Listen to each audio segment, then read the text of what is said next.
Imagine for a moment that you are standing at the foot of a medieval castle. The towers rise above you like giant sentinels of stone, their battlements etched against the sky. The walls are thick, grey, and impenetrable, promising protection, wealth, and majesty. Trumpets sound in the distance, the gates creak open, and you are invited to step inside. As you cross the threshold, you expect to find splendor, and indeed, splendor greets you. The great hall glimmers with torchlight, their flames dancing on tapestries that hang from towering walls. At a long wooden table, nobles in velvet and fur sit side by side, dining on roasted meats and bread, still warm from the fire. The air is filled with music from minstrels, and the rhythmic clatter of goblets raised in cheer. At first glance, this seems like a world of triumph, power, and glory. But then another sensation creeps in, a faint, sour note in the air. You pause, unsure if you imagined it. But the smell lingers, faint at first, then undeniable. It is the scent of sweat, of smoke, of damp stone, of animals nearby. It is the stench of hundreds of people who live, work, and sleep within these walls. You realize that behind the finery and festivities, the castle hides another truth. The truth is that these magnificent fortresses, symbols of kings and queens, often reeked with an odor that no perfume or torchlight could disguise. The grandeur of a feast could never fully mask the underlying musk of unwashed bodies, the acrid smoke of fires, the pungent scent of waste, and the musty dampness of stone that never fully dried. The castle was at once a marvel and a prison of smell. Tonight we will journey through that world together, not the fairy tale castles of storybooks, but the real stone fortresses of medieval Europe. We will walk through their great halls, descend into their kitchens, peek into their bedchambers, and examine their garderobes, the medieval word for toilets. We will learn not only how castles looked, but how they smelled, and why the very people who lived in them could never escape the stench that hung heavy in the air. And yet, we mustn't imagine this journey with disgust alone, for those who lived in these castles did not view them as foul or unlivable. To them this was normal life, a part of existence, a reality woven into the fabric of their daily routines. The odor of a castle was not a flaw, but a fact of life, endured, sometimes ignored, sometimes battled with herbs and perfumes, but always present. Let us take this step slowly, gently, and vividly. Close your eyes if you wish, and picture yourself there. The torches flicker, casting long shadows on the walls. The rushes, reeds, and herbs scattered on the floor crunch under your feet, half covered with crumbs, spilled ale, and perhaps worse. The nobles laugh, their jeweled hands gesturing grandly, while servants scurry with platters heavy with food. A hound sits beneath the table, gnawing on a bone. Somewhere in the corner, a child cries, and a guard stomps in from the rain, his boots muddy and dripping. All of these sounds and sights blend together, and with them, the air carries its many scents, mingling into one unforgettable atmosphere. It is easy today to imagine castles only as romantic ruins on distant hills, surrounded by mist. But when these walls were alive, they breathed with heat, noise, and odor. The same strength that made castles enduring symbols, their thick walls, small windows, and closed gates, also trapped smells inside. The same feasts that dazzled visitors also left behind rotting scraps. The same armies that defended kings also filled the courtyards with horses, mud, and manure. The story of castles is a story not only of battles and crowns, but of daily endurance, of living cheek by jowl with smells that never quite went away. And so our journey begins here, in the Great Hall, where the illusion of grandeur was strongest, but where the smell of reality always seeped in. From here we will move deeper, exploring the kitchens where fires never ceased, the chambers where nobles sought rest, the dark corners where waste accumulated, and the courtyards where animals roamed. We will discover why these fortresses, glorious from the outside, were often suffocating within. We will uncover how medieval people coped, how they masked, endured, and sometimes even embraced the very stench that defined their lives. As you listen, remember this is not just the story of foul air. It is the story of a world both familiar and foreign, a world where power and discomfort lived side by side, where kings and queens, despite their crowns, could not escape the smells of their own castles,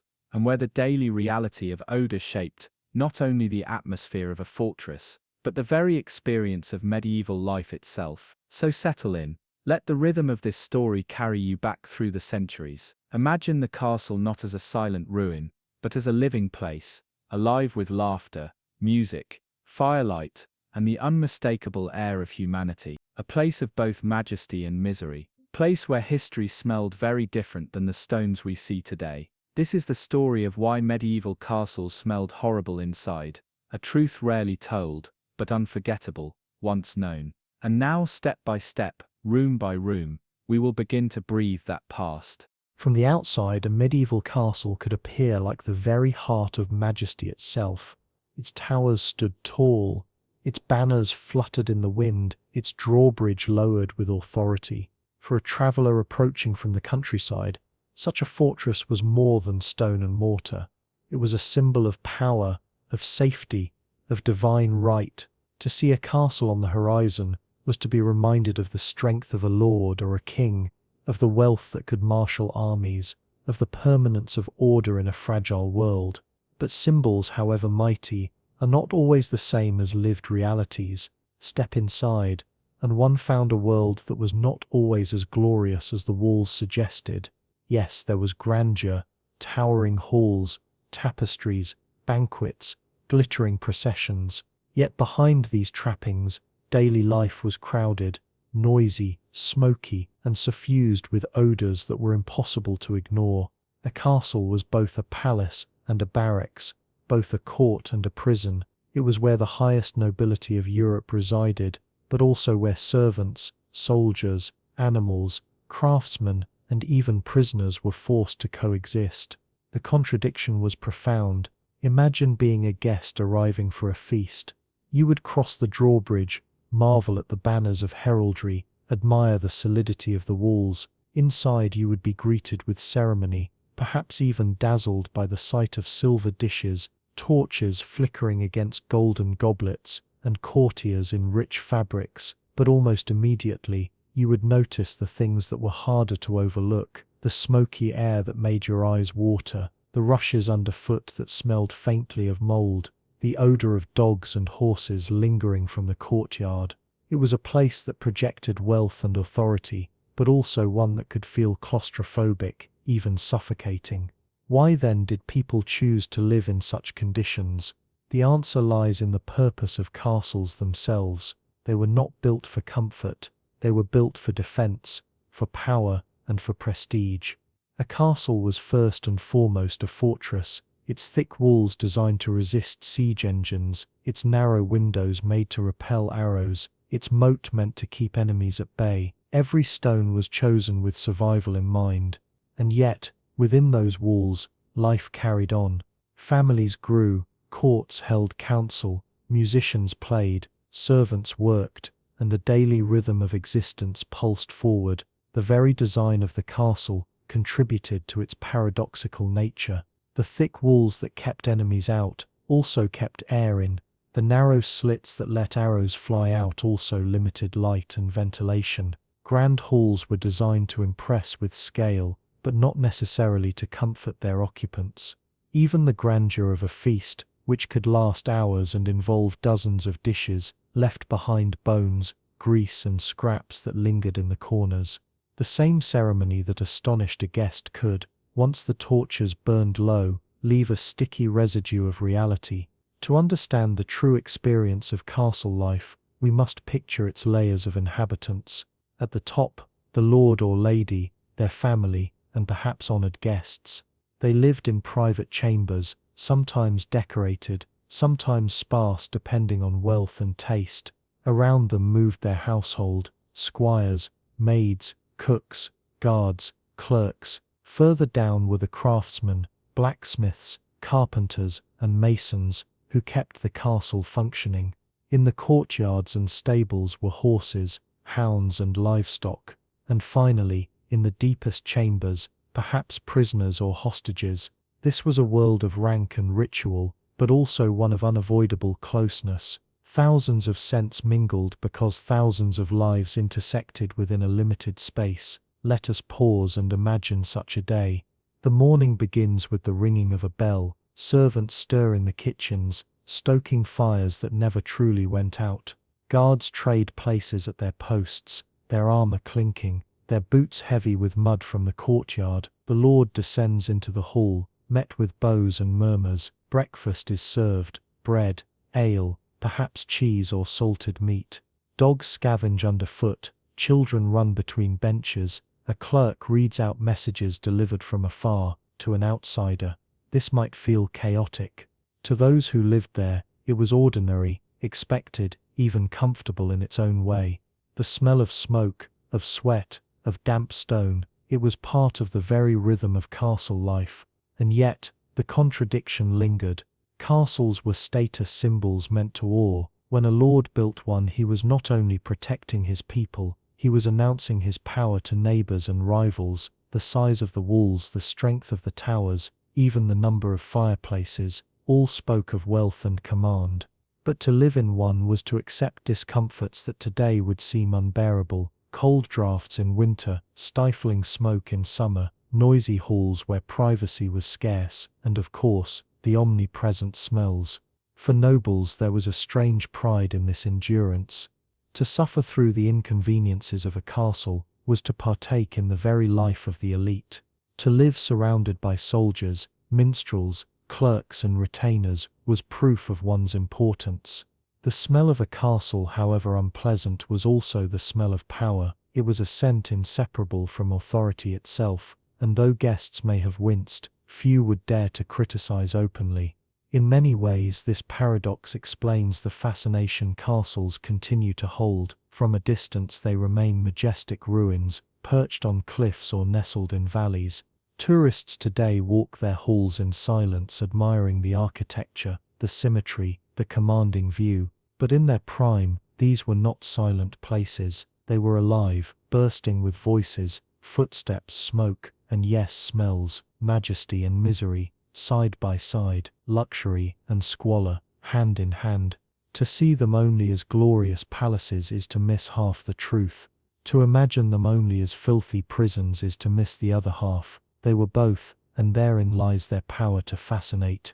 When you next see the image of a medieval castle, remember this contradiction. Remember that behind the thick walls lay rooms filled with both finery and foul air. Remember that a king might sit at a golden table, while a servant dumped a chamber pot not far away. Remember that power itself often comes with discomforts hidden behind the banners and the stone. This is the paradox we must carry as we continue our journey. Castles were magnificent symbols of dominance, yet also places where daily life was crowded, smoky, and pungent. They promised majesty, but often delivered misery. And it is within this tension, between the shining ideal and the lived reality, that we must understand why castles smelled as they did.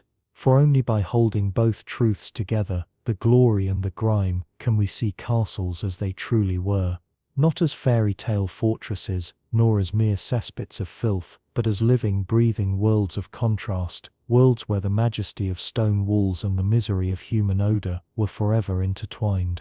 If you close your eyes and picture a castle, you likely imagine towering walls of grey stone, battlements high against the clouds, and long corridors that echo with the footsteps of armored guards. Stone is the material that defines the medieval fortress. It gave castles their strength, their longevity, their imposing beauty. And yet, stone was also one of the chief reasons castles carried such heavy odors. The very material that made these fortresses eternal also made them musty, smoky, and damp. Consider first the walls themselves. Castles were built thick, sometimes several meters wide, to withstand siege engines and the pounding of catapults. These walls were not hollow but solid masses of rock and mortar. They absorbed moisture from the air, especially in damp climates like Britain, France, and Germany. Once that dampness seeped into the stone, it rarely left. Rooms could feel clammy year-round, no matter how many fires were lit. The air grew heavy, and with that heaviness came a distinct musty odor, the smell of stone that had soaked up centuries of rain. Now imagine walking into the great hall of such a castle. At first your eyes might rise to the vaulted ceiling, the banners, the flickering torches along the walls, but your nose would tell a different story. The walls themselves seem to exhale dampness. The floor, often strewn with rushes, reeds, herbs and grasses, held not only the fragrance of mint or lavender sprinkled there, but also the sourness of spilled drink, the grease of food and the traces of whatever had been trampled underfoot. All of it, mixed with the natural breath of the stone. Ventilation was another problem. Modern homes have windows designed to let air flow freely, but medieval castles were built with defense in mind. Windows were small, narrow slits, arrow loops, that gave archers space to fire, but let little light or air inside. Even in grander chambers, glass windows were a luxury, and shutters were often closed to keep out cold winds. The result was a world where smoke from fireplaces lingered, where the smell of cooking clung to the rafters, where human breath itself thickened the air. Without circulation, every scent, pleasant or foul, lingered long past its welcome, and there was always smoke. A castle depended on fire for nearly everything: warmth, cooking, light. Great hearths dominated the main halls, their flames roaring in winter to keep the lord's family and guests from freezing. Yet even the most carefully designed chimney often failed to draw smoke efficiently. The result was a haze that filled the upper reaches of a hall, staining the ceilings black and leaving a sharp, acrid smell that clung to clothing and hair. Visitors sometimes complained that their eyes watered and their throats grew sore simply from spending hours in a hall during a feast. The smell of smoke was inseparable from castle life, comforting to some, suffocating to others, but always present. The kitchens compounded this atmosphere. Though some castles wisely placed their kitchens in separate buildings, many had cooking fires within the main complex. These fires burned constantly, producing not only the aroma of roasting meat, but also the greasy residue of fat dripping into flames, the pungent smell of onions, garlic and herbs boiling in cauldrons, and the less pleasant odor of scraps left to rot in corners. Stone walls trapped these scents. They did not breathe. They did not release. They merely held. Day after day the odors accumulated, until the very fabric of the building seemed to exude them. Even in private chambers, the problem persisted. Bedrooms might have smaller fireplaces, but they were still smoky. The rushes on the floor were changed occasionally, but never daily, and they gathered dust, fleas and mold. Curtains around beds trapped warmth in winter, but they also trapped smells from sweat-soaked linens to the faint traces of chamber pots emptied nearby. Here again, the stone walls kept everything contained. Unlike a wooden house that might breathe through its beams and panels, a stone fortress sealed its inhabitants in with their own odors. Moisture added another dimension. Castles were often built near rivers or springs to ensure water supply during sieges. Moats surrounded many fortresses, creating both defense and dampness. The air within a castle was therefore often humid, especially in basements and dungeons. This humidity bred mildew and mold, clinging to walls, fabrics and even clothing. The smell of mold, earthy, sour, unmistakable, was part of the sensory reality of living inside. And when candles were lit, their beeswax or tallow smoke mixed with this mustiness, creating a dense layered atmosphere. Dungeons perhaps carried the darkest odors of all. Though not every castle used its underground chambers for prisoners, many did. There the lack of light and ventilation was extreme. Moisture pooled, rats thrived, and the smell of human confinement mingled with the cold, wet stone. For those unlucky enough to descend, willingly or otherwise, the smell of despair was overwhelming. Even above-ground courtyards contributed to the sensory world. A castle was not only home to humans, but also to animals. Stables, kitchens, guard posts and storerooms surrounded the central yard. The air carried whiffs of hay, manure, leather, and smoke drifting up from forges. Again, the walls kept much of this within. The smell of the courtyard could be smelled in chambers nearby, especially if doors were left ajar. In all of this we must remember one important truth. Those who lived in castles rarely remarked upon these odors as shocking or unbearable. To them it was simply life. The smell of damp stone was not offensive, it was familiar. The haze of smoke was not surprising, it was expected. What to us seems suffocating would to them have been as ordinary as the hum of traffic is to a modern city dweller. Yet visitors, especially those unaccustomed to such conditions, often noted the heaviness of the air. Chroniclers, monks or diplomats sometimes wrote of smoky halls or foul-smelling chambers. Their words remind us that even in its own time, the architecture of a castle was recognized as both a marvel and a misery. This duality is key to our understanding. The architecture of a castle was magnificent, designed to endure centuries, to repel invaders, to all subjects, but in serving these purposes, it trapped moisture, smoke and odor. It created spaces of grandeur that when lived in could feel oppressive. To live in a castle was to accept its sensory world, a world where the stone itself seemed alive, holding on to every fire, every feast, every damp breath of air. When we walk through ruined castles today, we see only the bare bones. The walls are clean, the air fresh, the halls silent. But imagine those walls alive, filled with rushes underfoot, tapestries holding dust, hearths belching smoke, kitchens producing steam and grease, and hundreds of people breathing, sweating, cooking and working within the same stone shell.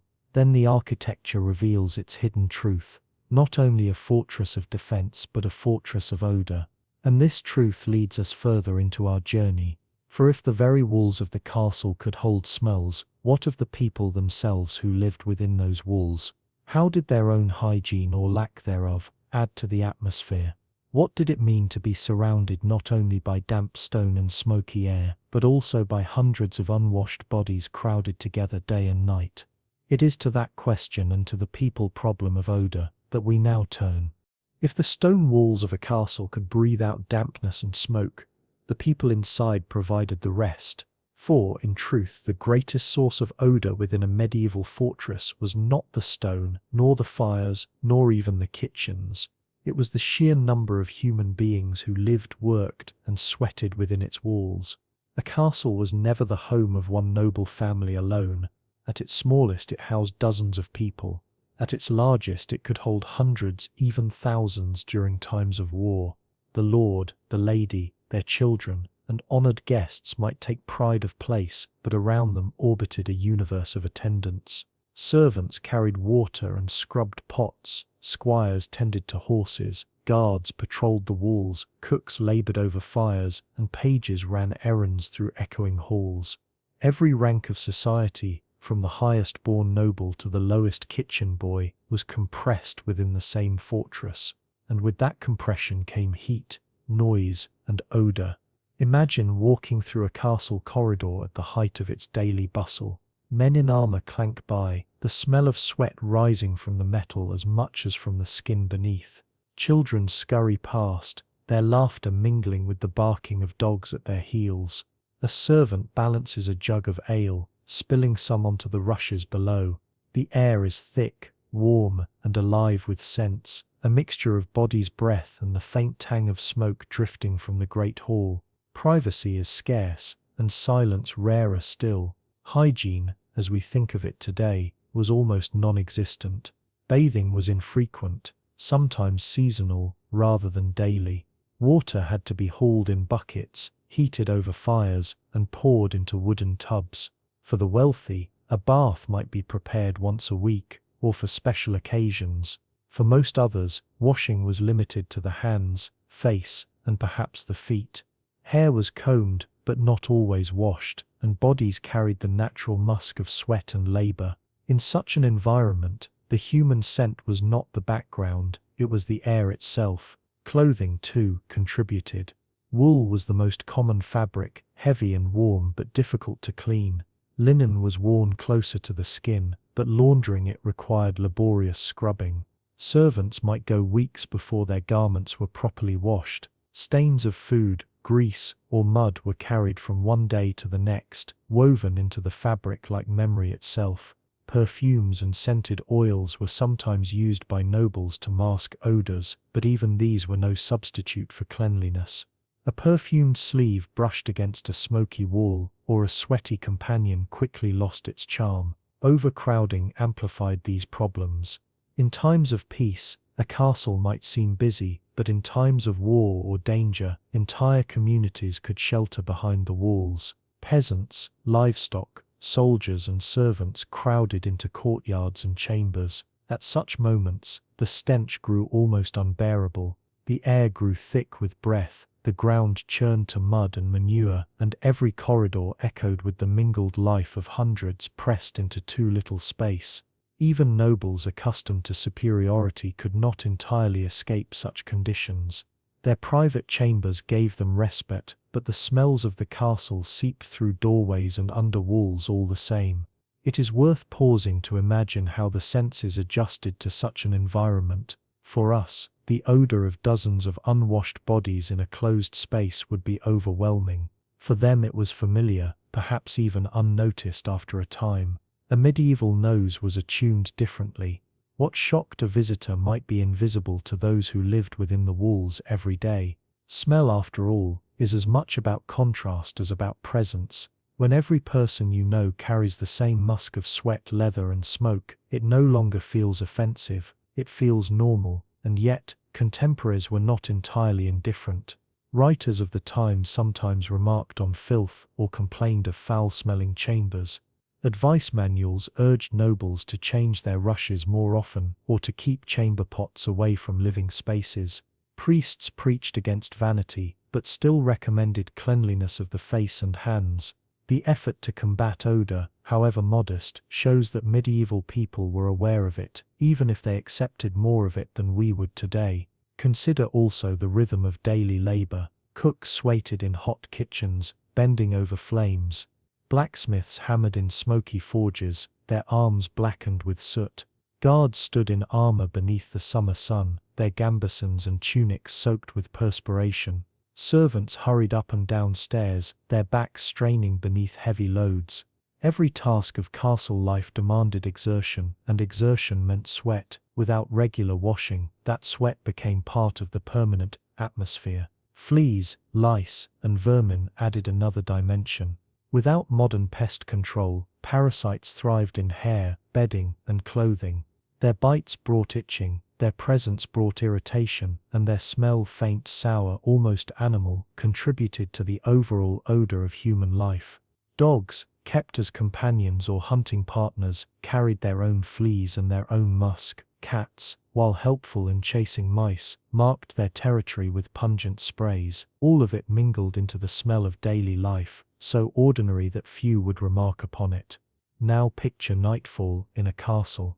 The torches dim, the music of the hall fades, and the inhabitants retreat to their chambers. In great rooms, dozens might sleep together, servants rolled in blankets on floors, soldiers resting on benches, children huddled with family. Private rooms for nobles gave some separation, but even then a bed was often shared with a spouse, children, or attendants. The air grew warm, heavy with the combined breath of sleepers. The smell of sweat deepened through the night, lingering into the morning. By dawn, when the fires were lit again, the scent of unwashed humanity was renewed and refreshed, ready for another day. It is tempting to imagine this as misery, but for many it was simply life. Community was valued, closeness was expected, and solitude was rare. What we see as overcrowding, they may have seen as security, the comfort of being surrounded by others in a dangerous world. The odor of humanity, for them, was the odor of companionship, of survival, of life itself. And yet, for all that, the castle was undeniably a place where smells compounded.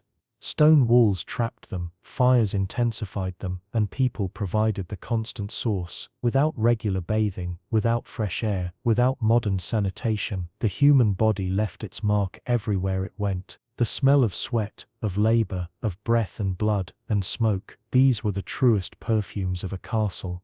When you next think of a medieval fortress, remember not only its towers and walls, but its people. Remember the servants rising before dawn, the cooks laboring in steam, the soldiers sweating in armor, the children playing in smoky halls. Remember that every laugh, every shout, every whispered prayer was carried on the air, along with the very scent of the bodies that made them. For it was people, more than stone or fire, who filled the castle with life, and it was people, more than anything else, who filled the castle with smell. In every castle there was a heartbeat, and more often than not it pulsed from the kitchens. Here where fire and food met, the medieval world came alive in both splendor and stench. The kitchens were the source of feasts that dazzled the imagination, yet also the birthplace of odors that could cling to stone for days. To step inside was to enter a world of contrasts, abundance and decay, spice and smoke, joy and foulness. The medieval kitchen was no small chamber tucked away. In larger castles, it was a sprawling network of rooms, sometimes housed in a separate building to prevent fire from spreading to the main hall. Vast hearths dominated the space, flames leaping from stone-built ovens and open fire pits. Great iron pots hung on chains, bubbling with stews and broths. Spits large enough to hold whole animals turned slowly, dripping fat into basins below. The sound of crackling wood, the hiss of grease on flame, the rhythmic chopping of knives, and the hum of voices filled the air. It was a place of energy, urgency, and constant motion, and with that motion came smell. Some were enticing roasted meat, fresh bread, herbs tossed into a simmering pot, others, less so. The sour tang of milk gone bad, the sharp odor of fish left too long in the sun, the unmistakable rankness of animal intestines being prepared for sausage casings. The kitchen, after all, was not only the heart of nourishment, but also the stage upon which food began to rot the moment it was brought in. Freshness was fleeting. Without refrigeration, everything spoiled quickly. Salt, smoke, vinegar, and honey were the preservatives of choice, but none could fully prevent decay. A fish caught in the morning and not eaten that day might begin to turn by nightfall. Meat kept in barrels of salt absorbed the brine, but if stored too long, the salt itself could not mask the rot that crept in. Bread, though baked daily, grew stale within a day or two. Cheese aged unevenly, sometimes developing mold that was cut away rather than discarded. To waste food was unthinkable. So much was consumed well beyond the point we would deem edible. This created a mingled atmosphere in the kitchen, the sweet promise of food tangled with the bitter edge of spoilage. To the modern nose, it would be an assault. To the medieval one, it was life as usual. Consider the feast days when the kitchen worked at full tilt. Dozens of cooks, assistants, and servants labored side by side. Oxen or deer roasted on giant spits, chickens and geese crowded together on racks, and fish baked in pies laced with spices imported at great cost. The scent of cinnamon, cloves, and nutmeg might rise above the smoky air, transforming simple dishes into luxuries of status. Spices were not only flavor, they were symbols of wealth and reach, proof that the lord of the castle could command trade from distant lands. Yet beneath this fragrance of splendor, the less savory smells persisted.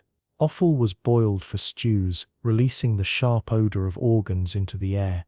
Bones were simmered for broths, filling the kitchen with a fatty, lingering haze. Buckets of entrails and scraps collected in corners until they could be carried away, and in the heat of a summer day, their stench could make even seasoned workers gag. Water, too, contributed to the problem. Drawn from wells or nearby rivers, it was often murky, used again and again for washing utensils or scrubbing surfaces. It grew cloudy, greasy, and foul-smelling. Left to stand, it developed a scum that spread its own odor through the space. The scent of damp wood, charred meat, and spoiled water was as much a part of the kitchen as the meals themselves. But one must not imagine that all was grim. For despite the odors, the kitchen was a place of importance, even pride. Here meals were prepared that brought joy and celebration. The smell of bread, in particular, carried a sense of comfort and hope. Bakers rose before dawn to knead dough in long troughs, the yeasty scent of fermentation filling the air. When loaves came from the oven, Warm and golden, their aroma spread through the corridors, softening the harshness of other smells. To smell fresh bread in a castle was to be reminded that life had its sweetness, and then there was ale. Brewed in large vats, it was safer to drink than water, and was consumed daily by rich and poor alike. The brewing process filled the air with the earthy scent of malt, the bitterness of hops, and the damp smell of fermenting grain. When poured into jugs, frothy and thick, it was both nourishment and refreshment. But the leftovers of brewing, the spent grain, the sticky residue in vats, gave off their own sour reek if left unattended. Feasting itself added another layer. The great hall, set beside the kitchen, was filled with smoke from roasted meat and the perfume of spices. Torches flared, dogs barked for scraps, and the air grew hot with breath and laughter. Tables groaned under the weight of platters, while servants rushed in and out carrying trenchers of food. When the feast ended, however, the reality remained: half-eaten bones, pools of grease, spilled drink, and scraps scattered on rush-covered floors. The hall that shone with splendor at night often smelled by morning of stale ale, rotting meat, and trampled bread. Even the disposal of waste was imperfect. Kitchen scraps were sometimes fed to pigs or dogs, but much was thrown into refuse pits or carried outside to rot. In summer, the smell carried back on the wind. Flies descended in clouds, buzzing over piles of discarded offal. The more a castle celebrated, the more it smelled in the days that followed. And yet the kitchen's smells were part of its power, for where there was food, there was life. The aroma of roasting meat could lift spirits, the scent of spiced wine could signal festivity, and the perfume of baking bread could reassure even the weary servant. The odors of the kitchen were not simply foul, they were layered, nuanced, and deeply tied to the emotions of the people who lived within the castle. To walk into the kitchen of a medieval castle, then, was to step into a world of extremes. One moment, the sweetness of honey cakes cooled on wooden trays. The next, the acrid tang of singed hair from a slaughtered animal filled the air. At dawn, the rising fragrance of fresh bread promised sustenance. By nightfall, the lingering odor of grease and refuse told another story, one of labor, survival, and endurance. The kitchen was a paradox, a place of both delight and disgust, joy and foulness, abundance and decay. It fed the castle, nourished the people, and sustained the pageantry of noble life. But it also filled the air with odors that clung to stone, to clothing, and to memory itself. When imagining a castle, it is tempting to focus on its towers, walls, and banners. But no picture of medieval life is complete without the kitchen, the true engine of both celebration and stench. Here, in the smoke and grease, in the scent of feast and the reek of rot, one finds the essence of daily existence, survival with all its contradictions. And so, as the castle's stones remembered the smoke of its fires, they also remembered the smell of its kitchens. They remembered the bread that lifted weary hearts, and the spoiled meat that turned stomachs. They remembered the laughter of feasts and the stench that followed. The castle's identity was carved not only in stone but also in the air that flowed through its kitchens, an air forever thick with both splendor and decay. If the kitchen was the heart of the castle, then the great hall was its soul. Here the lord of the household displayed his power, welcomed guests, and gathered his people. It was a space of majesty, yet also of sweat, smoke, and noise, a place where refinement and roughness coexisted in every corner. The hall itself was immense. Stone walls rose high, sometimes reaching 2 or 3 stories, their surfaces hung with tapestries to block the chill. Above, beams of timber stretched across, darkened by centuries of smoke. A central hearth, or great fireplace, blazed, filling the space with warmth, but also with a haze that clung to every surface.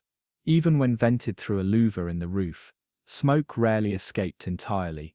It drifted, curled and lingered, softening the outlines of banners, dimming the glow of torches, and settling into clothes and hair. The floor was spread with rushes or reeds, replaced only occasionally, mixed with herbs such as lavender or rosemary. They were meant to freshen the air. But in truth, the rushes absorbed everything: spilled wine, scraps of meat, grease, dirt from boots, and even the droppings of dogs that roamed freely during feasts. By the end of a single night of celebration, the floor was a patchwork of scents, fragrant herbs layered with the sourness of ale, the sweetness of roasted meat, and the sharp tang of sweat. When a feast began, the hall came alive with spectacle. Long trestle tables stretched down its length, covered with linen for the wealthy or bare boards for the rest. Candles and torches flickered, their flames licking shadows onto the walls. The air was heavy with anticipation, and with the mingled aromas of food carried in from the kitchens. Roast venison, spiced pies, steaming stews, freshly baked bread, and pitchers of ale and wine all passed through the hall, each dish adding its fragrance to the growing cloud of smell. But food was only one note in the symphony. The press of people was another. Dozens, sometimes hundreds, crowded into the space, nobles at the high table, retainers, servants, guests, and sometimes even peasants allowed in on great occasions. Bodies packed closely together generated heat, and with heat came sweat. The odor of unwashed clothing, of damp wool cloaks, of leather boots still marked with mud, filled the air. Perfumes and herbs did their best to mask it, but could not erase it entirely. The great hall was alive with humanity in its most honest form, fragrant and foul in equal measure. Drink flowed as freely as food. Ale and wine were poured by the jugful, frothing over wooden cups. The scent of alcohol was ever present, sweet, sharp, and sour all at once, spilled onto tables, dripping onto the floor, soaking into the rushes. It mixed with every other odor. The morning after a feast, the hall reeked of stale ale, mingling with the ashes of a dying fire and the faint sweetness of yesterday's bread. It was a smell both comforting and cloying, a reminder of revelry now gone quiet. The smoke was inescapable. Though chimneys grew more common by the later Middle Ages, much of the smoke still drifted into the room before escaping. It darkened beams, stained banners, and settled into hair and skin. Every breath carried the faint rasp of ash, and every garment carried its smell long after the fire had burned out. To live in a castle was to live with smoke. It was inescapable, elemental, a constant presence. The great hall was not only for feasting, it was also for justice, for gathering, for storytelling. When trials were held, the smell of burning torches and anxious sweat filled the air. When minstrels performed, the scent of wax and resin from their instruments added subtle notes. When prayers were said, the sweet fragrance of incense drifted briefly through the smoke. The hall was a stage, and every event brought its own bouquet of smells. Animals, too, were part of the picture. Hunting dogs padded between tables, searching for scraps. Sometimes falcons or hawks rested on their master's arm, carrying the musky, sharp odor of feathers. Even horses stabled nearby contributed their scent when the wind shifted through open doors. A feast in the great hall was never solely human. It was woven through with the presence of animals, their smells a reminder of the close bond between noble life and the natural world, and beneath all of this was the simple fact of survival. The great hall was a place of warmth in winter, where fire and bodies made the chill bearable. It was a place where food was shared, stories told, alliances forged. The smells, however overwhelming, were part of the reassurance it offered. Smoke meant fire, and fire meant life. Sweat meant company, and company meant safety. Ale meant plenty, and plenty meant security in uncertain times. To step into a medieval great hall, then, was to step into a world dense with sensation. The grandeur of banners and music could not erase the odor of damp boots. The fragrance of spiced wine could not mask the sourness of sweat. The glow of torches could not clear the smoke that lingered above, and yet it was this very mixture that made the hall what it was, not sterile perfection, but vibrant humanity. Imagine sitting at a long table, the flicker of torchlight on your face. The smell of roasted goose drifts past, rich and savory. From the next bench comes the sour tang of sweat from a man who has not bathed in weeks. From the floor rises the damp, earthy scent of rushes trodden underfoot. Above, smoke curls through the rafters. Beside you, a jug of ale spills, soaking the boards with its frothy sweetness. It is not one smell, but 100 layered together, overwhelming, intoxicating, unforgettable. The Great Hall was in every sense the living heart of the castle community. It was loud, smoky, crowded, and odorous. But it was also warm, alive, and full of meaning. To its people, the smells were not something to escape, but something to embrace. They were the smells of feasting, of fellowship, of life lived in company. To breathe them in was to know that one belonged to something greater, and so the Great Hall remains a symbol not just of medieval grandeur, but of medieval reality. Its banners and feasts may catch the eye, but its smoke, sweat, and ale linger in the memory. The castle's stone walls echoed with voices, but they also absorbed sense that told the story of humanity at its most raw, its most communal, its most alive. When the great hall quieted and the torches guttered low, life in the castle retreated behind doors and curtains. It was in the bedchambers that the rhythms of night unfolded, spaces of rest, intimacy, and secrecy. These rooms promised warmth and privacy, yet they carried their own tapestry of smells, as rich and layered as the feasts below. For the noble lord or lady, the bedchamber was as much a statement of rank as the great hall itself. Walls were sometimes panelled in wood or covered with rich tapestries designed to hold in warmth and to impress visitors. Curtains hung thick around beds, both to shield from draughts and to create a cocoon of privacy. Candles and braziers offered light and heat, their flames filling the chamber with the faint odour of melted wax, smoking wicks and burning charcoal. It was a place meant to suggest comfort and refinement, but true comfort was elusive. At the heart of the chamber stood the bed. Beds were not simply furniture, they were symbols of wealth. A noble bed could be massive, its frame carved from oak, its mattress stuffed with feathers or wool, its coverings layered with furs, silks, and embroidered cloth. The smell of the bed was a mixture of many things: the natural musk of furs, the mustiness of stored cloth, the faint perfume sprinkled on linens, and the simple human scent left by every night of sleep. In the absence of regular laundering, sheets carried traces of the body, sweat, oils, and the subtle sourness of skin. Perfumed sachets of lavender or rose petals were often tucked between blankets, a small effort to disguise what could not truly be erased. Servants and lesser members of the household slept differently. Their beds, if they had any, might be sacks of straw on the floor, spread with a blanket or a rough sheet. Straw had a smell all its own, dry, grassy, sometimes sweet, but just as often tinged with mildew if the stuffing grew damp. It carried dust, the faint odour of animals from which it had been gathered, and the sharp scent of pests that made their homes within it. To sleep on straw was to sleep with nature still clinging close, and its smell was part of every breath. The air of the bedchamber was shaped by its construction. Stone walls held the chill, and damp crept in from corners. Mildew could take root in tapestries, in wooden beams, in the very mortar between stones. The smell of damp was ever present, a faint earthy tang that no fire could fully drive away. Even on summer nights the room held a coolness edged with moisture. It was the scent of the castle itself, seeping into every chamber, no matter how finely adorned.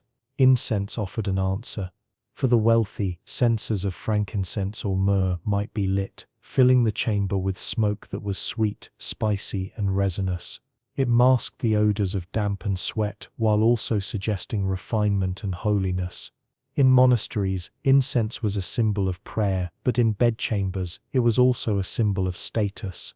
The rich could afford imported resins, the poor relied on bundles of local herbs. Sage, juniper, or rosemary might be burned, their smoke sharp and herbal, clinging to fabric long after the flame died. But incense could not disguise everything. Chambers were not entirely private. Servants came and went, carrying chamber pots, delivering food, tending fires. With them came the smells of daily life. The acrid tang of waste, the heavy scent of kitchen grease on clothing, the lingering sweat of hard labour. Even the most carefully perfumed chamber was never free from reminders of the work that sustained it. The most intimate odour of all was simply human. Bodies carried their own fragrance, sometimes pleasant, sometimes not. Bathing was occasional rather than daily, and though nobles perfumed themselves with rose water, musk, or spices, these scents mingled with the reality of unwashed skin. At night, when bodies pressed close under fur blankets, warmth grew heavy and odors intensified. The breath of sleep, the salt of sweat, the musk of hair and skin, these were the true companions of the bedchamber. Privacy was relative. In many castles the lord's chamber opened into smaller side rooms where servants slept. Curtains, rather than doors, divided spaces. Even at night, the chamber was rarely a solitary refuge. The smells of multiple sleepers blended: rich perfume, sour sweat, the dry crackle of straw bedding, the smoke of a fading fire. The chamber was a mosaic of lives overlapping, each leaving its mark on the air. Secrets, too, had their scents. The bedchamber was where affairs were conducted, where whispered conversations unfolded, where alliances were forged or betrayed in the hush of night. The smell of wine on the breath, of candles burned down low, of sheets tangled and scented with bodies, these were part of the unspoken record of what took place. History remembers treaties signed in halls and battles fought on fields, but many turning points began in chambers thick with incense and sweat. For children, the bedchamber was different. Nurseries carried softer smells: wool blankets, milk, honeyed medicine, wooden toys rubbed smooth with handling. The sweet scent of infancy mingled with the same damp stone and straw, creating a tenderness that softened the harshness of castle life. Mothers and nurses tried to keep these spaces warm, burning herbs or hanging sachets of lavender to guard against sickness. Yet even here the smell of damp and smoke lingered, a reminder that no chamber was untouched by the wider castle atmosphere. As night deepened, the chamber grew still. The fire burned low, releasing only the faint odor of embers. Breathing filled the silence, deep, even or restless and uneven. The smells of the day faded into the background, yet they never vanished. The wax of candles hardened, the damp of stone pressed in, the faint sweetness of herbs lingered in the air. Morning would bring a fresh layering of scents, but for a few hours the bedchamber rested in its quiet symphony. To imagine a medieval bedchamber, then, is to imagine contrasts. Incense burned to disguise mildew, perfume sprinkled on linens to mask sweat. Lavender placed in straw to soften the smell of dust. Luxury and discomfort existed side by side, each defining the other. The bedchamber was not only where one slept, but where one revealed the most private self, and where the castle itself revealed its hidden smells most honestly. Step into such a room in your mind. Feel the weight of thick curtains, the coolness of damp stone, smell the musk of fur blankets, and the sweetness of lavender sachets. Notice the faint acrid trace of smoke, the earthy damp in the corners, the human warmth of bodies at rest. This was the world of medieval night, not sterile, not clean, but vivid, layered, alive with scent and memory. And so the bedchamber stands in history, not merely as a place of sleep, but as a place of humanity. Its incense and straw carried secrets, its perfumes mixed with reality, its warmth was both comfort and confinement. The chamber's smells told a story more honest than tapestries or carvings ever could, the story of people at rest, yet never entirely at peace. If the great hall was the heart of the castle, and the bedchamber its soul, then the privy was its unavoidable necessity. Everyday life produces what must be hidden, what cannot be ignored, and what most chroniclers chose not to describe. Yet, without understanding the privy, one cannot truly grasp the atmosphere of the medieval castle. It was not merely a matter of sanitation, it was a matter of smell, and smell lingered everywhere. The word privy itself came from private, and in a sense these chambers were indeed private, but their design often made them anything but. A privy might be tucked into a thick stone wall, its wooden seat perched above a vertical shaft. The shaft dropped down, sometimes into a cesspit, sometimes directly into the moat. This was convenience, but also compromise. What went down did not always stay away. On a hot day the smell could rise back up, drifting through cracks, slipping into halls and chambers. Imagine a narrow chamber, hardly wider than a doorway, lit by a slit of a window for light and air. The air was damp, cool, and heavy, with the earthy stench of waste. The wooden seat bore the marks of years of use, its grain darkened by moisture.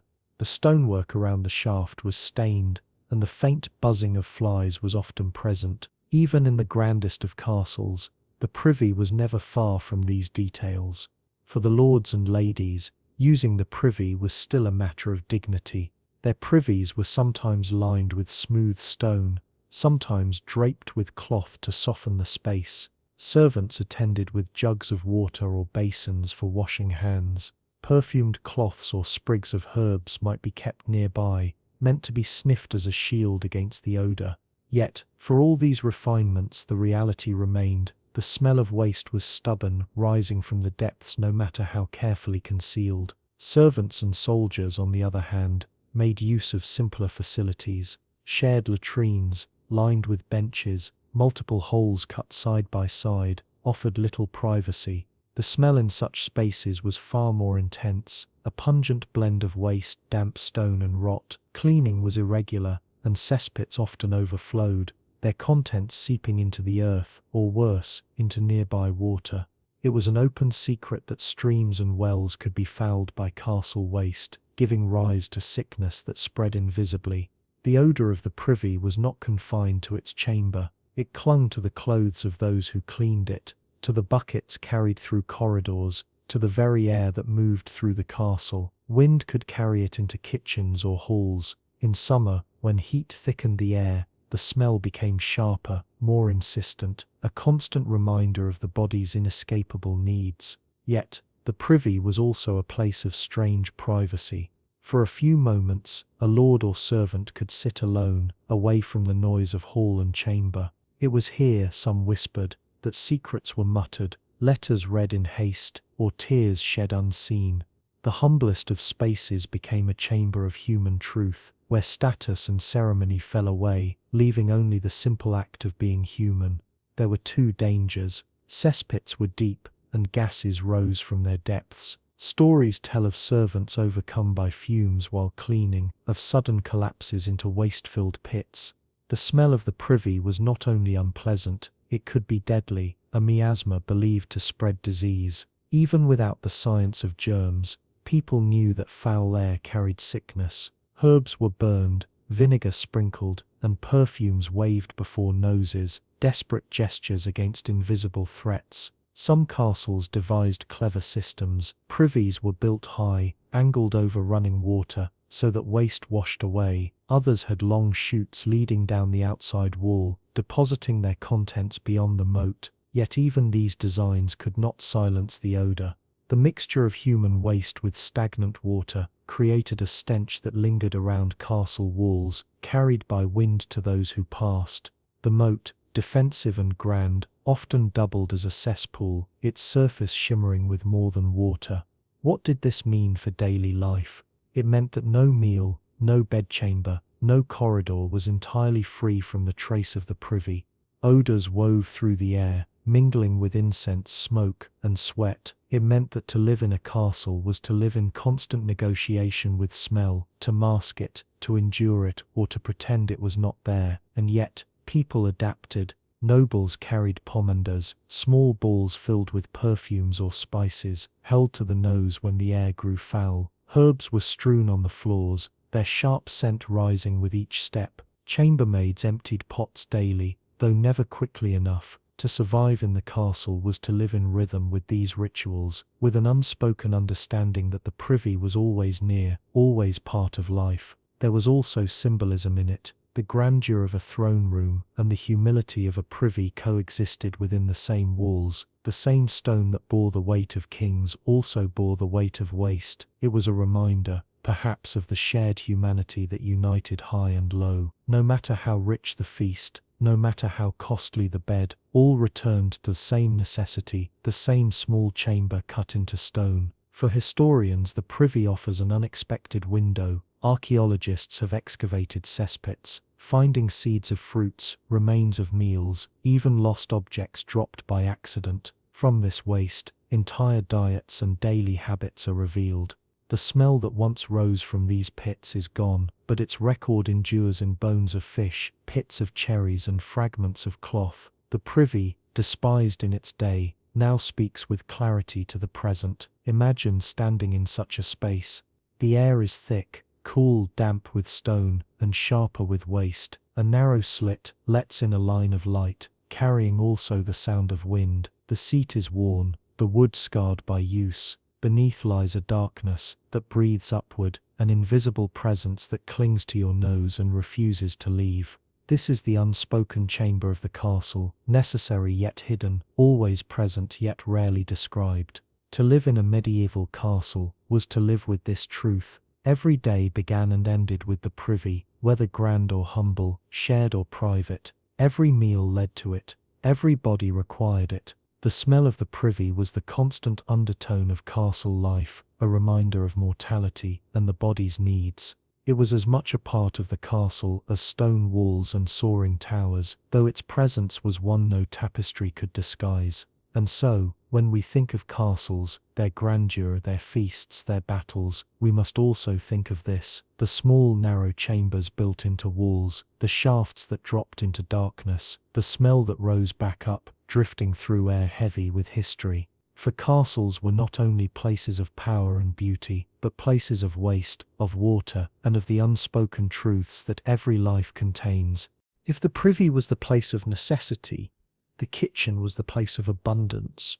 Here, stone walls echoed, not with silence but with clatter, the chopping of knives, the hiss of pans, the crackle of fire. The kitchen was alive with motion, heat, and above all, scent. It was a room where hunger found its answer, and yet, like all other spaces in the castle, its smells were layered, both inviting and overwhelming. To step into a medieval castle kitchen was to step into a whirlwind of sensations. At once you would smell roasted meats turning on spits, juices dripping into pans below. There was the sharpness of garlic, the sweetness of onions caramelizing in butter, and the deep, earthy aroma of bread baking in stone ovens. But these delights mingled with less pleasant notes: smoke that stung the eyes, grease that hung in the air, and the sourness of unwashed surfaces where food scraps gathered. The kitchen was both feast and foulness, both luxury and labour. For the lords and ladies seated in the great hall, food arrived as spectacle: golden pies, spiced stews, roasted boar, and fresh loaves of bread were borne aloft by servants. But the story of those meals began here, in the kitchen, where servants worked in conditions far removed from the glamour above. The scent of saffron or cinnamon, so rare and precious, could not wholly mask the smell of sweat dripping from foreheads, of smoke clinging to tunics, of fish waiting too long to be cooked. The kitchen was designed for scale. A great castle might feed hundreds on feast days, and even on quieter evenings, dozens of mouths demanded food. Fireplaces stretched wide, with spits large enough to hold whole animals. Cooks laboured with long-handled tools to turn meat evenly, while smoke poured upward, sometimes escaping through chimneys, sometimes curling into the room. The smell of burning oak or pine was constant, blending with meat and spice until it became a fragrance uniquely its own. The smell of fire and feast. Yet behind these scents lay another truth. Preservation was imperfect. Meat might be salted, fish smoked, or grain stored in barrels, but spoilage was always a risk. The kitchen often bore the faint tang of meat kept too long, of fish losing freshness, of butter turned sharp with age. Spices were not only luxuries but weapons against these smells, added not just for flavour, but to cover what time and storage could not preserve. Bread was the heart of the meal, and its smell was perhaps the most comforting of all. Imagine the warm, yeasty aroma of loaves drawn from ovens, crusts crackling as they cooled. This scent drifted through corridors, offering promise to hungry stomachs, but alongside it was the dust of flour hanging in the air, the damp smell of dough rising in troughs, the earthy odour of millstones that ground the grain. The smell of bread was both homely and essential, a constant presence in the kitchen. Then there were the herbs, rosemary, thyme, sage, parsley, their sharp green scents cut through the heaviness of smoke and grease. Some were hung in bunches to dry, filling corners with fragrance. Others were crushed in mortars, releasing oils that perfumed the air. On feast days, exotic spices entered the kitchen: cinnamon from Ceylon, pepper from India, nutmeg and cloves from distant islands. Their aroma was intoxicating, a symbol of wealth and reach, but also fleeting, swallowed by the stronger smells of roasting, boiling and burning. Fish days, demanded by the church calendar, brought their own smells. Salted cod, dried herring, and eels were common. When boiled, they released a strong briny odor that clung to walls and pots. Mixed with smoke and grease, the scent could be overwhelming, lingering long after the meal was served. Servants who carried platters upstairs often bore the smell with them, the great hall receiving not only the dish but the ghost of the kitchen. Amid all this, the human smell was unavoidable. The kitchen was hot, air thick with fire and steam. Cooks waited as they worked, their tunics damp, their hands coated with grease and flour. The smell of labor, sweat, smoke and food mingled together, was part of every dish. It was the unspoken seasoning of the castle kitchen, carried invisibly from pot to plate. Cleanliness was a constant battle. Water was scarce, and not all kitchens had easy access to fresh supplies. Scraps collected in corners, attracting vermin, whose presence left another odor: the musky scent of rats and mice, the sharp tang of droppings. Cats prowled, their own smell part of the mix.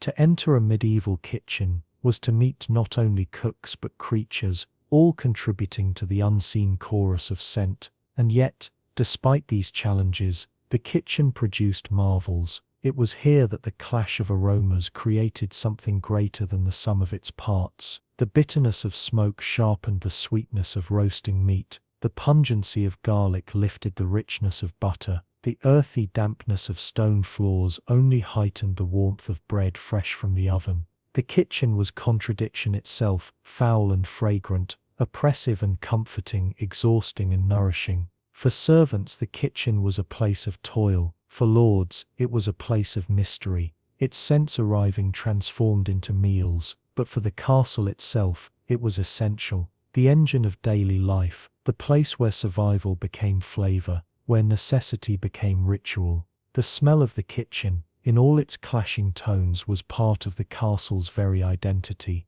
Think for a moment of a winter's night.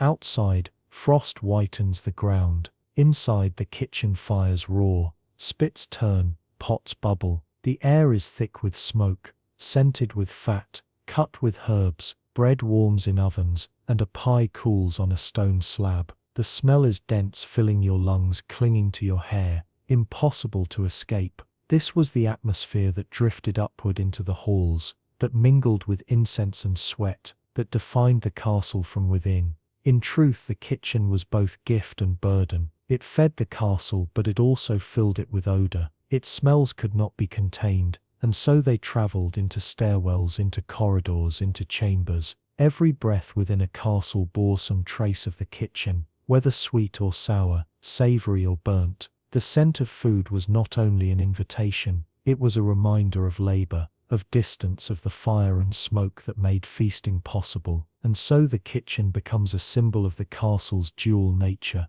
grand from afar, but messy within, impressive in its halls, but raw in its labor.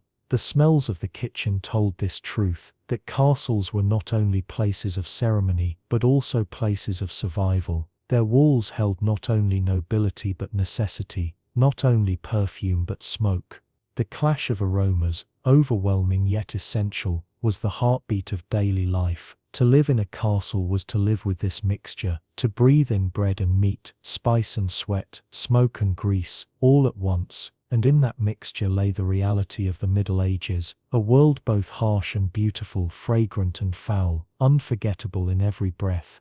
When the noise of the great hall faded, when the kitchens quieted, and the torches burned low, the castle retreated into its private rhythm. The bedchamber, whether for lord or servant, was the place where the day ended. Here, in dim light and silence, the scents of daily life softened, yet they lingered with intimacy. The smells of the bedchamber were not grand, like incense, nor overwhelming, like the kitchen. They were personal, close to the skin, close to the breath, woven into the very fabric of rest. At the heart of the chamber lay the bed itself. For the wealthy, it was more than furniture. It was a statement of rank. Great carved frames of oak or walnut rose from the floor, heavy and ornate. Curtains of wool or velvet, sometimes embroidered, enclosed the space, keeping warmth within. Yet beneath the splendor, the materials told a different story. Straw was the most common filling, bundled into mattresses that softened with use, but also absorbed. They absorbed sweat, spilled drink, the dampness of the body, and in time, the sourness of age. Each night, as one lay down, the smell of the straw rose up, earthy, dry, faintly dusty. The scent of fields brought indoors, linen sheets covered the straw, and here too the reality diverged from the ideal.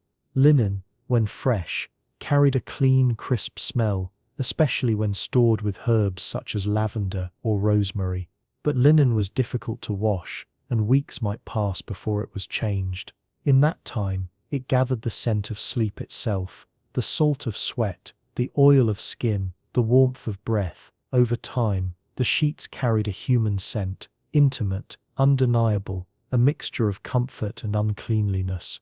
To step into a medieval bedchamber was to meet these scents immediately, soft but pervasive. For those lower in rank, beds were simpler still. Servants often slept on pallets of straw, spread directly on the floor. The straw, flattened and reused, gave off a sharper smell than the mattresses above. Mixed with the dampness of stone floors and the closeness of many bodies, these sleeping spaces developed a distinct odor, musty, warm, thick with breath. Privacy was rare, and so too was freshness. The bedchambers of servants were filled not with embroidered curtains, but with the mingling of lives, the shared scent of survival. The air itself carried its own character. Castle walls were thick, designed to hold out invaders, but also keeping in the damp. Moisture seeped through stone, leaving a chill in the air. A faint smell of earth and moss, torches or rushlights, added another layer. Smoke and tallow, a faint burning tang that clung to fabrics and hair. Together, these scents created the atmosphere of night. Damp stone, faint fire, human breath, all enclosed within walls that kept the outside world away. For the wealthy, perfumes and herbs softened the air. Cedarwood chests released a woody fragrance into the chamber. Bundles of lavender, sage or mint were hung from beams or tucked into bedding. These herbs masked unpleasant odors, offering calmness and protection. In some places, incense was burned at night, its smoke twining with the scent of straw and linen. But perfume was a veil, not a cure. It mingled with the human smells beneath, creating a unique combination, part sweet, part sour, never entirely one or the other. Clothing also played its role. Garments hung on pegs or rested in chests, and they too carried the smells of the day. Wool cloaks smelled faintly of lanolin, of damp weather, of smoke from the hearth. Leather belts and boots added their own scent, earthy, animal, oiled with care. Together they infused the chamber with the lingering memory of the day just lived. A bedchamber was not only the place of rest but also the storehouse of smell, fabrics, bodies and stone blending into a single, unmistakable atmosphere. In winter, furs were added to the bed. Fox, rabbit or bear pelts spread across the mattress gave warmth, but also their own odor, musky, animal, lingering long after the hunt. Mixed with the human scent of sleep, the combination was potent, a reminder that in the Middle Ages people lived close to the natural world and carried its smells with them. For children, the bedchamber was no different. They slept close to parents or siblings, wrapped in the same blankets, breathing the same air. The smell of childhood was not separate from the smell of adulthood, all mingled together. Sweat, straw, dampness, herbs, the shared scent of family life. Yet, despite the heaviness, there was comfort here. The smell of straw, though musty, was also familiar. The warmth of sheets, though unwashed, carried the memory of rest. The faint perfume of herbs, though fleeting, brought reassurance. For those who lived in castles, the bedchamber was a place where harshness softened. The odors of labor and fire gave way to the intimacy of sleep. Imagine for a moment, lying within such a chamber, curtains drawn, candle extinguished. The only sound is breath, the only light, a faint glow of embers. The air is cool but heavy, smelling of stone and straw. Your sheets are warm from the body, faintly scented with herbs, but more with your own skin. It is not the cleanliness of modern rest, but it is rest nonetheless. The smell is close, personal, a part of you. Even in their grandeur, castles could not escape this truth. Perfume, herbs, furs, all could soften the air, but none could erase the intimacy of smell. To live in a castle was to sleep in chambers filled with the scent of life itself: sweat, straw, stone, fire, and flesh. These were not merely background odors, they were the essence of existence. The bedchamber, more than any hall or kitchen, held this truth most clearly. And so as the castle slept, it breathed. Each chamber exhaled the day's labors, inhaled the night's silence. The smell of sleep lingered in the air, a tapestry woven of body and stone. To walk those corridors at night was to pass door after door, each with its own fragrance, some heavy with smoke, others faintly sweet with herbs, all uniquely human. This was the medieval night, wrapped in scent, wrapped in silence, wrapped in rest. Within the heart of every great castle lay a place of stillness, the chapel. It was not always grand, nor always large, but it was always central. Here, amid the noise of kitchens, the smells of stables, and the warmth of hearths, one could step into a space where the air itself felt different. The chapel was the castle's soul, and its scent was the fragrance of devotion. The first impression was always of incense, burned during Mass and other holy rites. Its smoke curled upward in thin grey threads, softening the air and filling the chamber with sweetness. Frankincense, brought from distant lands, was prized above all. Its aroma was sharp yet calming, carrying both spice and resin at once, foreign and familiar. To those who gathered, the smell of incense was the smell of heaven itself, a link between stone walls and eternal promise. Candles added their own quiet fragrance. Beeswax, used for the most solemn occasions, gave off a gentle, honeyed scent as it burned. It mingled with the incense, creating a harmony of sweetness and smoke. Tallow candles, more common in everyday use, carried a heavier smell, almost animal, reminding worshippers of the earthly world, even as they prayed. The mingling of wax and fire created a warm undertone, a constant presence in the chapel air. Stone, too, had its fragrance. The chapel's walls, thick and cool, exhaled the dampness of earth. Moisture lingered here, especially in winter, giving the space a faint smell of moss and age. This dampness was not unpleasant. It was grounding. It reminded all who entered that this was a place built to endure, a place where generations had prayed before. The scent of stone carried memory as surely as the echo of voices in the vaulted ceiling. Wooden furnishings gave a softer note. Pews, lecterns, and altar rails were carved from oak or ash, their surfaces polished by years of touch. They released a faint, dry fragrance, woody and reassuring. In wealthier chapels, cedar chests held vestments, adding their sharper, resinous scent to the air. Together, these woods gave the chapel warmth, counterbalancing the chill of the stone. Textiles added another layer still. The altar cloths, often embroidered, carried the faint smell of linen and wool. Stored with herbs, they released hints of lavender or rosemary when unfolded. Priestly vestments, dyed in rich colors, smelled of the oils and dyes used in their making. On feast days when these garments were worn, their scent joined the incense, creating a sensory tapestry that was as much about devotion as sight or sound. The air of the chapel was further shaped by the people within it. Congregants brought with them the smells of the wider castle, smoke from the hearth, sweat from labor, damp wool cloaks, leather boots. When gathered together, these human scents mingled with incense and wax, creating a contrast between earth and heaven. This was the truth of medieval worship, the divine and the human, side by side, their fragrances entwined. In the hush of evening prayer, the atmosphere deepened. Imagine the moment: torches flicker, a few candles burn steadily. The air is dim. The smoke of incense lingers, the faint dampness of stone surrounds you. Each breath carries with it sweetness, smoke, and silence.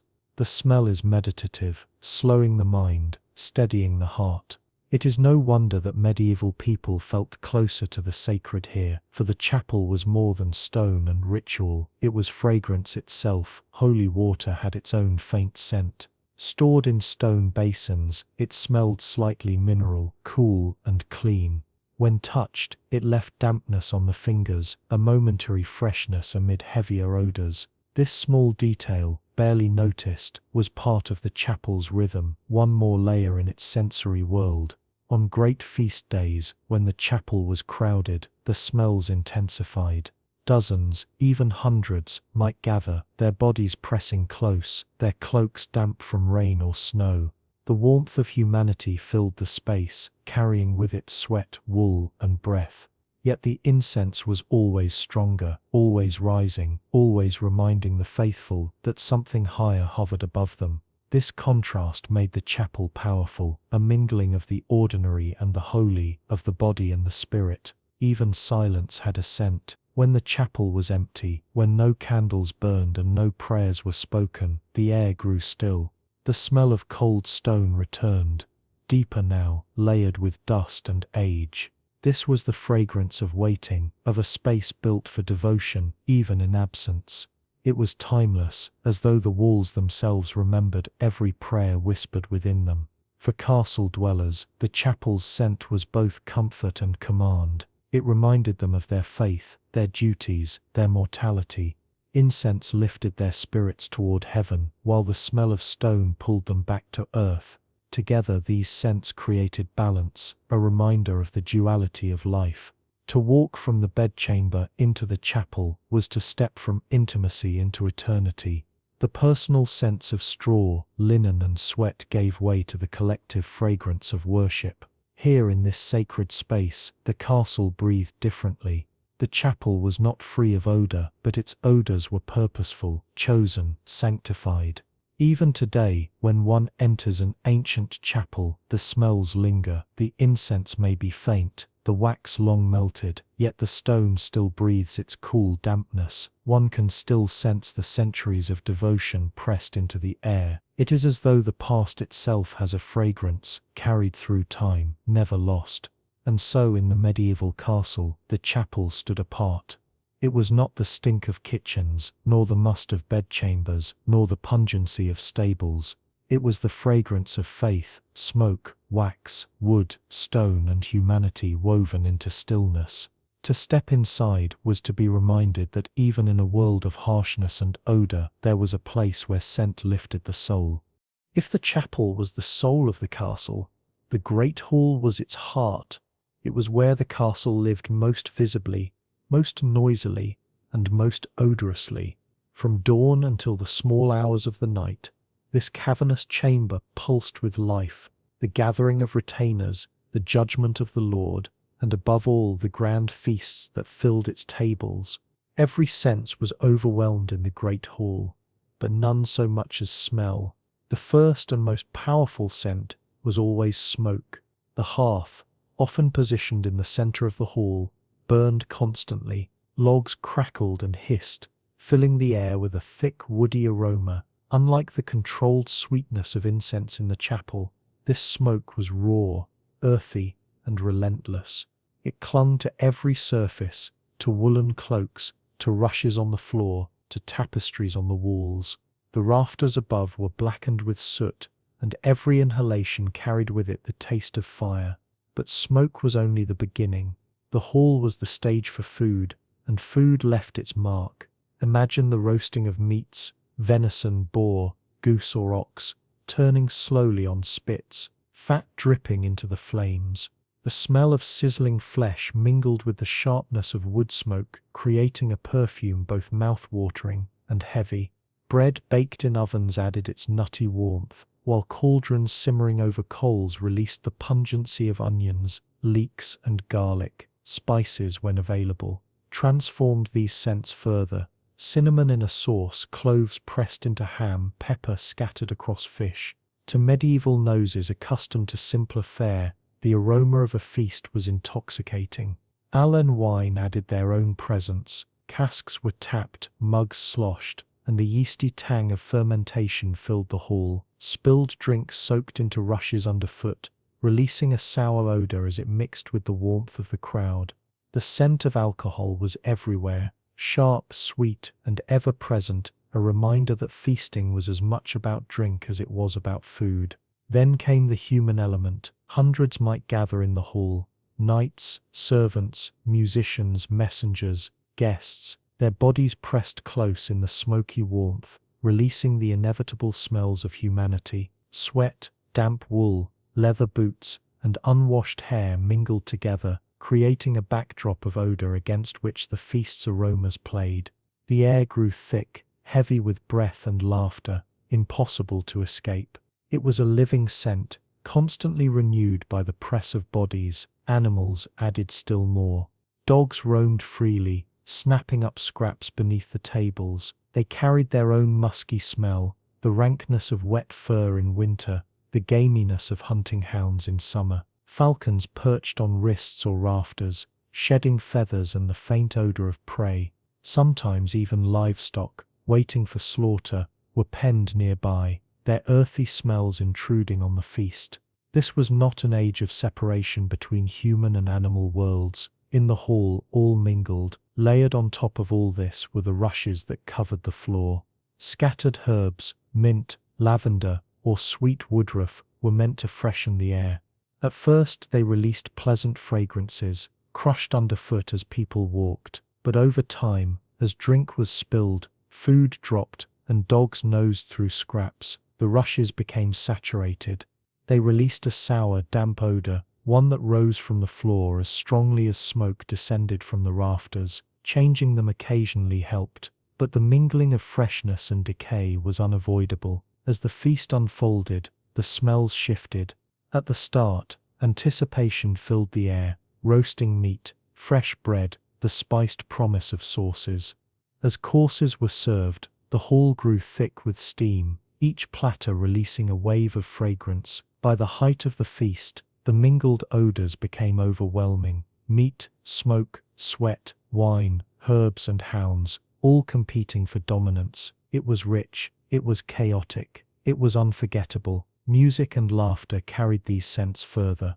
Minstrels played lutes and harps, pipers blew, drummers beat time. Every note vibrated through the smoke-filled air, stirring it, mixing it. The hall was alive with sound and smell, inseparable. To those who lived it, the atmosphere was intoxicating, not despite the odors, but because of them.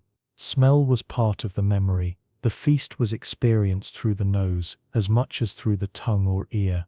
As night deepened, another shift occurred. The feast ended, the platters were cleared, or rather pushed aside, and the fires burned lower. Now the lingering odors took over. Meat grew cold, fat congealed, and scraps lay in the rushes. Spilled wine soured further, giving off a vinegar tang. The air was no longer fresh with anticipation, but heavy with aftermath. To wake in the hall, the morning after a feast was to smell decay, stale smoke, sour drink, spoiled food, and the musk of sleeping bodies huddled under cloaks. This cycle repeated itself endlessly.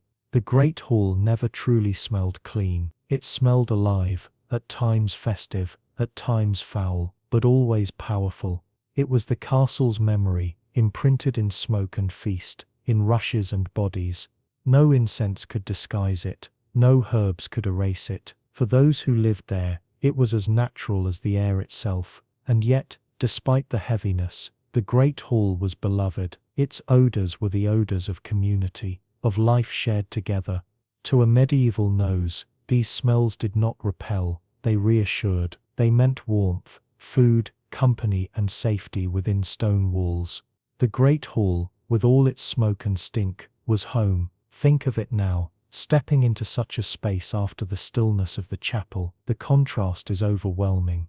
Where the chapel smelled of incense and silence, the hall reeked of smoke and laughter. One space lifted the soul, the other filled the belly. Together they defined the rhythm of castle life, sacred and profane, stillness and noise, incense and roast meat. The smells told the story as clearly as the sights and sounds. Even centuries later, when ruins remain, one can almost breathe it in. Stand in the crumbled shell of a great hall, and you may imagine the smoke-blackened rafters, the rushes underfoot, the dogs prowling, the meat sizzling. Though the air is empty now, history carries its own ghostly scent.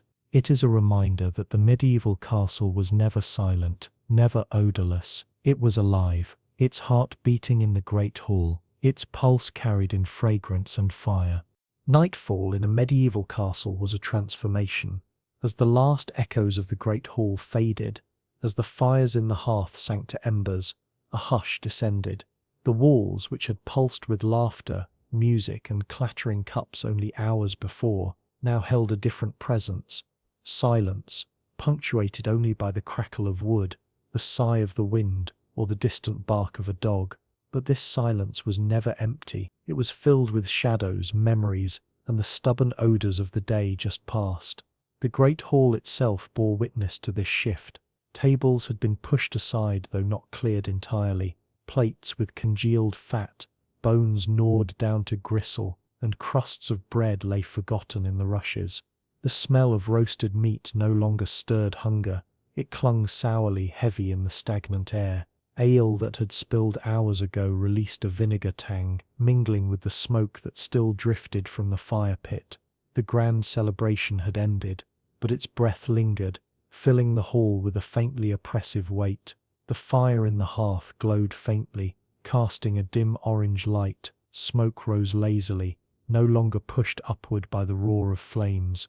It drifted into the rafters, curling in wisps that seemed to hang like shadows themselves. Every tapestry, every beam, every cloak bore the memory of smoke. The scent was thick, almost tangible, as if one could reach out and feel it with the fingers. For those trying to sleep in the hall, it was impossible to escape. They breathed it in with every slow breath of the night. All across the castle, similar scenes unfolded. In kitchens, cauldrons sat cooling their contents, half-finished, their scents earthy and stale. Fish left too long gave off a briny sharpness. Onions, once sweet when simmering, turned acrid in the dark. The smell of tallow clung to cooking pots, greasy and faintly sour.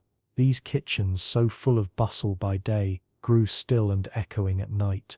But the odors did not rest. They drifted through corridors and up stairwells, carried gently by draughts, seeping into the fabric of the castle itself. In the bedchambers, the air was different, though no less thick. Here humanity's presence was inescapable. Beds were shared by couples, families, or servants, their bodies pressed close for warmth. Wool blankets absorbed the scent of sweat and breath. Chambers that by day might have been perfumed with herbs or scented wood quickly lost their freshness once the fires burned low and bodies settled in for the night. The air grew warm, damp, and intimate. For those unused to such closeness, the smell would be overwhelming. For those who lived it daily, it was the scent of survival, of kinship, of rest. In the smaller chambers of servants and guards, the odors grew rougher still. Boots drying by the fire released the smell of leather and damp. Clothes not yet washed carried the musk of labor, of horses, of fields and kitchens. The scent of cheap ale lingered on breath, the tang of smoke in hair. Yet here too the air was reassuring. The smell of one's companions was the smell of shared struggle, shared duty, shared life inside the castle walls. Beyond the inhabited chambers, silence deepened. In storage rooms, the odors of provisions dominated. Salted meat, sharp and briny, hung in bundles. Cheese, aged in cool corners, released pungent scents that grew sharper with time. Barrels of ale and wine exuded their faintly sweet, yeasty aromas. Grain bins carried the earthy smell of harvest, though sometimes tainted by the mustiness of damp or the acrid hint of rodent intrusion. Even in these still, shadowed places, the castle breathed through smell. The corridors themselves were not scentless, either. Rushes laid down to soften the stone underfoot trapped the odors of passing feet, of torches burning in brackets, or of the faint draught that carried smoke from hall to stairwell. Sometimes a corridor smelled of nothing more than cold stone and damp, the mineral tang of walls built to last centuries. Other times it bore the memory of passage, a trail of perfume from a lady's gown, the musky hint of a dog that had padded through, or the acrid reminder of a torch extinguished. Every path carried its invisible story. Outside in the courtyard, night smells were different still. The air was fresher, touched by grass and earth, by the cool sharpness of stone under moonlight. Yet even here the castle could not entirely rid itself of odour. The stables gave off their unmistakable musk of horses, hay and manure. The refuse pit, where scraps of food and waste collected, carried its sour note. But above it all was the cleansing sweep of night air, crisp, damp and tinged with the faint sweetness of the fields beyond the walls. To step into the courtyard at night was to feel both relief and reminder. Relief from the hall's heaviness, reminder that the castle was still alive, still scented, even in its rest. What was most striking, however, was how sound and smell intertwined. At night, with voices hushed and movement stilled, odours seemed louder. The faintest whiff of smoke became noticeable, the sourness of ale more distinct, the musk of hounds more pungent. Without the distractions of feasting or labour, the castle's true breath revealed itself. It was a mingling of stone, fire, food and flesh, inseparable from the life lived within. For those lying awake, this world of odour was part of the night's rhythm. They heard the faint creak of beams, the drip of water in some distant passage, the shuffle of guards' boots on the wall walk. They smelled the smoke, the sweat, the lingering feast, and in this sensory blend they felt the castle itself watching over them, protective, enclosing but never gentle. The walls guarded them from enemies, but the air reminded them always of the cost of life within stone. Night in a medieval castle was not clean, not fragrant in the modern sense. It was heavy, alive, saturated with the day's history, and yet it was also profoundly human. It was in this air that men and women dreamed, that children stirred beside their parents, that guards dozed against their spears. It was the smell of safety, of enclosure, of belonging. For the people of the Middle Ages, it was not foul, it was simply home. As torches burned low, and stars turned silently overhead, the castle settled into its night breath, a breath of smoke, sweat, stone and shadow. It lingered until dawn, until the fires were stoked once more, until life returned with its clamour and chaos. And so, each day and night, the cycle continued unbroken for centuries. The castle, vast and enduring, held its people close, by stone, by silence, and by scent. History is not only written in books, it lingers in the air, in the stones, in the hidden memory of places. And though the castles of medieval Europe stand today as quiet ruins or carefully preserved monuments, they once breathed with a life so rich, so tangible, that it can still be imagined if we close our eyes and listen, and even more so if we let ourselves smell. The scents of the past are gone, carried away by centuries of wind and time. The smoke has dispersed, the rushes have been swept away, the feasts long consumed. Yet the imagination is powerful. With a single thought, we can step back into that world, into the darkened hall, into the crowded chamber, into the kitchen with its simmering pots. The odours of life return in the mind as vivid as if they were still drifting through the corridors. When we think of castles today, we often see only the majesty, the soaring walls, the banners flying in the wind, the towers standing proud against the horizon. But the people who lived within them knew another truth. They knew the closeness of bodies pressed together in sleep. They knew the heaviness of smoke clinging to hair and cloth. They knew the sourness of ale gone stale, the pungency of tallow, the sharpness of horses kept near. Their castles were not clean, not fragrant, but they were alive, and in that life there was comfort as well as challenge. To understand a medieval castle, one must imagine it not only with the eyes but with the nose. Stone may endure, but scent tells the truer story of daily existence. It reveals what life felt like, not in the grand gestures of kings and queens, but in the ordinary breath of servants, soldiers, and children. It tells us that history was lived not in silence, but in the mingling of sounds and smells, inseparable and constant. And yet, for all their heaviness, these odours were not only burdens, they were anchors. The smoke of the hearth meant warmth, the musk of horses meant power, travel, and connection to the world beyond the walls.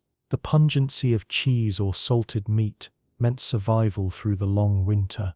The scent of herbs strewn on rushes meant protection, both spiritual and practical. Even the sour notes, the unpleasant ones, carried meaning. They were reminders of community, of bodies sharing space, of survival made possible by living together.